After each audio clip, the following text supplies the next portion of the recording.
Hey y'all, I'm James Wright. Welcome to my shop, and it's time to come along with me on the epic bench build that is building my dream bench.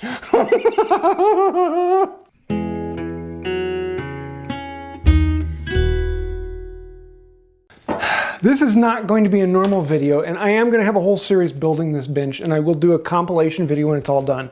But I really want to go into detail on this because this is something that's a little bit different. This is not building a bench without a bench. This is not building your first bench. This is pulling out all the stops. Money is not an issue, almost. I've been waiting for most of my life dream bench. I'm not building this bench without a bench. I'm going to be building this bench on my existing bench, because if you're building a dream bench, you already have a bench. You don't have a dream bench until you've played around with a few others. And so I'm not going to be building a bench without a bench. If you want to see that, I've got a bunch of videos on that. Rex Kruger, he's got a bunch of videos on that. There's lots of videos out there. I'm doing something that is to the nines and something I have been thinking about and dreaming about for most of my adult life. So first off, let's start talking about this hunk of white oak. This is too big to be called a slab. It's pretty much a log. But that story goes back about 2 years. So let's go take a look at that. I think I'm in the right place. I think I'm in the right place. Yep, I'm in the right place. This is a log. To give you an idea, this is 5 inches thick, 12 foot long, and just shy of 48 inches wide. Quarter sawn, white oak. One of the mythical trees. And then over here, there's the second half of it. So those two are flipped. You can see some blue staining from the... Yeah, I think I may have found my bench top. So yeah, I'm here with Chris Johnson, Johnson Hardwoods, and he made, he found the mythical tree, and this should be big enough to do the bench. So yeah, what is the tree? What is it? It's a bur oak. It came from Sac City, Iowa, and the log was dropped off in my yard and sat in the same spot for about 10 months because I couldn't move it till I finally got a slabbing mill that I would be able to cut it up and get it out of the yard. So just about 150-year-old bur oak, if I counted right, and just an amazing log. So yeah, I drove out 6 hours this morning, and we're going to load it into the truck and drive 6 hours back, and then wait for another year or two for it to air dry. Probably longer. Yeah, 5 inches thick. Yeah, an inch a year. Well, maybe I may end up that. I may end up taking it to a vacuum kiln, but to get the blast out when I really want to do it. But, yeah, let's take a closer look at the tree. This is an incredibly beautiful slab, but it is also very heavy. This whole thing is probably close to 1,000 pounds, and yeah, it's beefy. But this is basically quarter sawn, as it's come right across the pit here. You can see how the grain comes out, and the ray fleck on this side is going to be absolutely beautiful. So I wanted to inspect both sides before I decided to buy it. So this is his kiln that heats it. This entire building is the hardwood kiln, and here's the slab. Had to borrow a friend's truck because I had to take the kids today. Otherwise, I probably would have just put it in the minivan. Now let's get this thing back home. 6 hours later, we're back home, and I wanted to cut it in half before drying it. So that meant, yeah, don't show the power tools. I didn't use power tools. And this, I cut this whole thing down by hand, didn't I? Yeah, of course I did. No. Actually, I ended up burning out a circular saw, cutting through from one side, and so I ended up doing it all with a chainsaw. I need to split it into 2 pieces, otherwise it would have a huge cup as it dried, and I wanted to have these 2 slabs. One of them would be the top, and the other one would be what I get all the leg structure out of. So chainsaw makes quick work of that, and then we're going to set it aside and let it air dry. Originally I was planning on letting it dry for about 4 years outside, but then we decided to move, and I needed to move these slabs again. I did make sure to seal up the ends so that the checking wouldn't get any worse, and then of course we just cover it and let it sit. The next step in the journey was this vise. This was something that I have wanted for so long. This is a pattern maker's vise. I've done a bunch of videos on it. I bought this at an MWTCA meet, and I really wanted to put this on my bench. And I was thinking this would be great. But unfortunately, when I got this thing home, I found out there's no way I can get this on my bench. It is too big for my current bench. Therefore, I need a bigger bench. But to get a bigger bench, I need a bigger shop. My bench couldn't get any bigger in my old shop. So we need to buy a new house. So quite literally, this was one of the reasons that we started looking at buying a new house. To use this vise. That's how much of a dream this is. So this is what it looks like when I get impatient. I decided to rent a U-Haul and take it over to Creative Log and Lumber. They're a place in Wisconsin here, and they have a really cool selection of lumber. They do really weird, interesting things, large pieces, but they have this great kiln, and this is a very low humidity kiln that will dry them out relatively quickly. 4 months later, I can rent the U-Haul trailer again and bring it all back home. And this is where the fun really begins, because how am I going to get this slab out of this trailer by myself? And the answer is wisdom, or at least experimentation and playing around with things and having a lot of fun. I really enjoy this stage of moving heavy things by myself and experimenting. And a lot of it's just leverage and wheels and using mechanical devices to accomplish the task. And as long as you keep the mindset of, I'm not going to move it from here to there instantly, I'm going to do it slowly and do it step by step, it's amazing how much you can move without actually doing much physical labor. Of course, just pulling the trailer out and letting it fall works really well too. You may have noticed I used the dolly, and this is one of those tricks that I absolutely love. This slab may weigh far more than me, but as long as you have a fulcrum on one end and wheels on the other end, the dolly allows you to pick it up and roll it around and actually turn it into a leverage to move it back and forth. A lever, not a leverage. Come on, James. We also need to be able to flip this thing over, and so I can strap on a pipe and allows me to lift it up and roll it over, and I can see which side I want to work on. And here I'm trying to figure out where am I going to take this bench out of it. I'm going to have an 8-foot long bench, but it's a 12.5-foot long log. So I figured out where I'm going to be starting it because I want to stay away from the checks that are on the end and give myself as clean a surface as possible. And then we can cut this down. 5-inch thick, 24 inches wide. Handsaw. Yes, I am not going to use an electric saw now. I'm going to do it the right way. I'm going to use a handsaw. And it actually goes relatively quickly. And I'm not looking for anything perfectly straight or clean. I'm going to be doing that up later. This job is just to cut it down to length so I can get it down the stairs. So we can cut it, let these extra pieces fall off, and have a lot of fun. One of these is going to turn into scrap, and the other one's actually going to turn into the chops for the leg vise. We're going to do the same thing with the legs, cut all of those down to 38 inches. Actually, I'm cutting them to 39 inches. The finished bench will be about 38. And so we have to cut 4 of these to get the bench. Yeah, these things are massive. And those are the legs, 5 by 6. Yeah. It's going to be a lot of fun. Okay, now let's flatten this thing.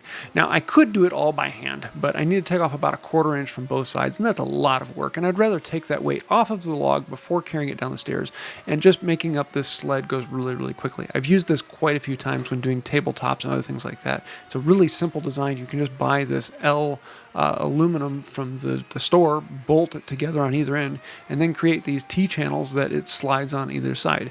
If you level those out and then put wedges underneath the slab, it holds it right in place, and you can run the router sled back and forth across it really quick, really easy, and I like how it came out. I'm not getting perfectly clean on this. I'm going to take it downstairs and do the final cleaning down there, but man, I love those medullary rays. Oh, I'm just, at this point, I'm just absolutely geeking out because this is so amazing. Now, I had to shoot this because I've always wanted to do this in my woodworking shop, and I used to do it when I had power tools and a garage, but now that I'm down in the basement, I don't get to clean the shop this way, and I absolutely loved cleaning the shop this way. It is so nice and fun, and I wish I could do it more often. I don't think my wife would be very happy about me doing it then.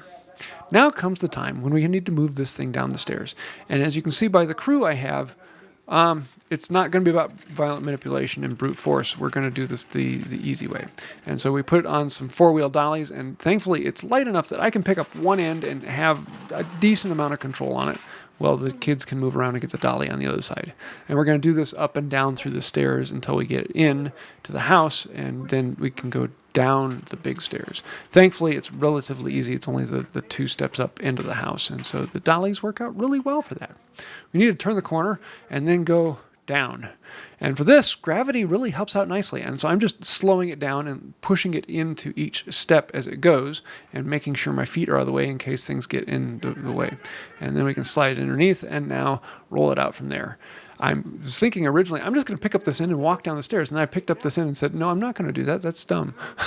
So I'm just taking it down one stair. I'm actually not really picking it up as much as just relieving a little bit of the pressure so that it can slide down. And at this point, we now have the world's biggest skateboard. I don't know if it's the biggest, but it might be the heaviest. It's a pretty solid, heavy-duty skateboard. And yeah, whew, it's down the shop. And that's the easy part.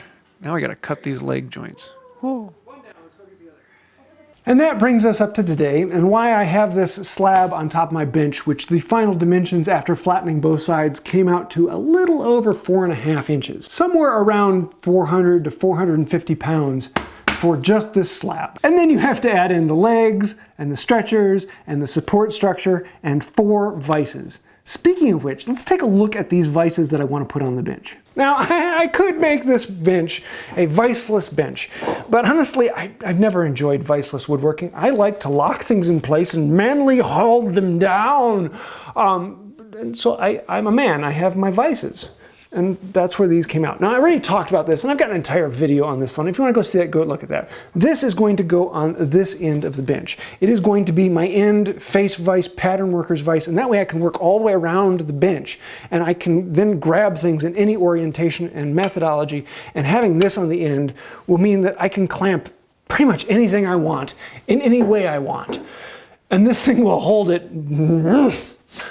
Yeah, if you can't tell, I'm a little excited. Next up, what is this orange monstrosity? This is the Hovarter Cheetah Vise. It is a brand new vise that he just came out with, and there's a bit of backstory to this one. So let me take you around to this side of the bench. This is my Hovarter leg vise, and I love this thing because it is incredibly fast. You just pull it out, put your board in, squeeze it down, and lock it down. The shaft is smooth. There's no gearing in it. There's a clutch in back that will actually lock it at any point, and I can start cranking it down. I just slide it in and out. And with the crisscross here, there's no reason to have a pin board on there. It just goes in and out and locks down. I love that. Out of all of my leg vices, and yes, I have 5 leg vices in the shop, this is the one I use the most, and I love this setup. It is phenomenal. So in building the new bench, I knew the leg vise needed to be a Hovarter vise with the crisscross on there. I love it. I really want that. And so I got another kit for it. And I was thinking that's great. And I wasn't actually thinking about putting a second leg vise on it. I don't really need to use 2 leg vises, though I do like having 2 of them so I can show off different styles at different times in videos. And when I contacted him about the vise and asking a few questions about it, he said, wait a second, we're actually releasing this one, and this is going to be even faster because it doesn't need the crisscross. To which I said, what? No. And he said, yeah. And I said, really? And we said, wow. And yeah, here it is. So I'm getting a second leg vise, and this is going to be the leg vise. It doesn't have a metal chop. It actually has this on the outside. It's going to look really mechanical and fun. And that's the one I'm going to put the wheel on because this is enjoyable and just kind of cool. Whereas this vise, I'm going to have the traditional wooden hub and wooden handle because I kind of like that look and feel. And honestly, I wish that I had gotten that one on this vise rather than having the wheel on there. So I'm going to have both. I'll have the wheel and the wooden one, and I'm really looking forward to playing with this. So yeah, this is going to be a video coming out as well. And that's not all, folks. If you call right now and you buy all 3 vices, we'll throw in another one just for fun. That's right. On this end, we have the Andrew Klein twin turbo vise. And as soon as I saw this come out, I thought, I've got to have that. I mean, look at the gizmosity on this and the gears and the coolness. And oh, this is just so pretty. And yeah, I'm looking forward to playing with this. So I have a Veritas twin screw vise on my current bench. And I really like that. Other than the fact you're cranking it in and out and cranking it in and out. And this is the vise that I'm going to use more than any other because it's my end face vise. I really want that one to be fast, efficient, and easy. And that means, yeah, this is not quite fast enough for me. So this, the Andrew Klein twin turbo vise, that's fast enough because it just dink, dink, dink, and if you can't tell, I'm really excited. And then, oh my God, these are gonna be the legs for this beast. And to give you an idea, this is an entire fireplace mantle. There's not that big of a difference between these legs. And the joinery to that and to this and then the stretchers, this thing is going to be so heavy and so beefy and so solid that I can never move again because, well, you want to come help me carry this out of my basement?